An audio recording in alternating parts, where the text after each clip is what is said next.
Yo, what's going on, guys? It is non-reality, and in today's video, I am making a guide on Darkseekers Retreat. It is the new area that has been added to the Ulakita region, and this is where you're going to be farming the artifact and the flame for the new Ator shoes.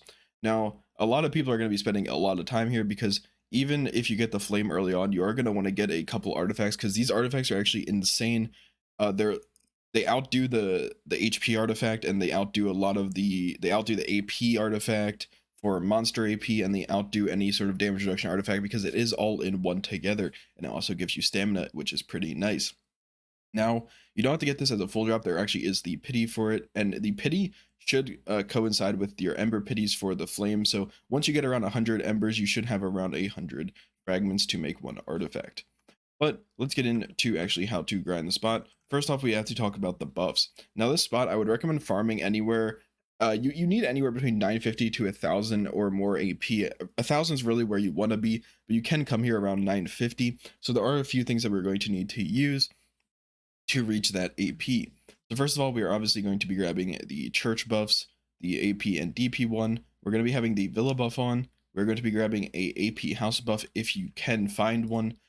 Usually you want to grab the lion one, but they are pretty sold out because everyone is buying them up. So if you can't, just try to get your hands on an AP one. If you can't, maybe go for an accuracy one if you need it, or a DP one to stay alive. Although these mobs do not hurt very badly, even though the zone is marked at like a 420 DP. That is completely false. You can come here around like 401 DP and be completely fine. And then for the spot where you're going to be using frenzy droughts, because they do give us the most amount of AP possible. Now, if you want to get a little bit more AP, you can go for the corrupted frenzy droughts, which will give you an extra 5 monster AP to reach that 1,000 mark if you can reach it. Along with that, obviously make sure you have on your Vel's Heart, and then if you have it, you can actually use all out attack here if you're not reaching the AP caps, because it will give you a lot more AP, which will possibly make you reach the AP caps. Also, like Vicious Shadows is pretty decent here because you do get a lot of back attacks. And I've seen some people running demi-human, I think, but you only want to run demi-human if you actually reach the AP cap. So yeah. So let's talk about the actual spots and the rotations. So right now I am over here at this spot right around here. It's a little northeast of this little cylinder thing. This is the rotation I like using because it usually isn't too packed. This zone, you can kind of just do any 3 to 4 packs depending on your AP.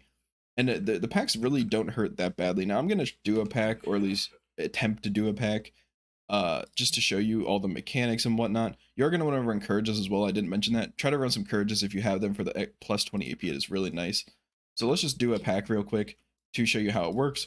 So you're going to be pulling the packs. You're going to be trying to put up as much accuracy as possible so you're not doing any misses. Now, as you can see right there, he does do a float ability. Almost all of his abilities, or at least like 2 to 3 of them, do a float CC.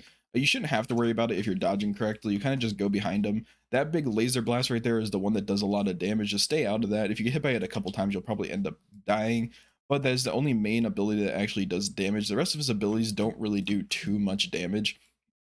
But you're basically just going to stay behind him and continuously attack him in the back until he ends up dying.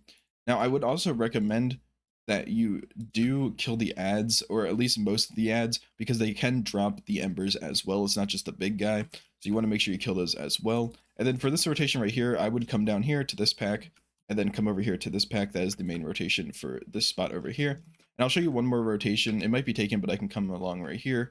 So this is another rotation that I do sometimes, and it's pretty simple. This is actually a 4-pack. You start up here, go over to this pack, down to this pack, and then over here to this pack. That's a little bit more useful if you are someone who overclears a 3-pack and you need a 4-pack.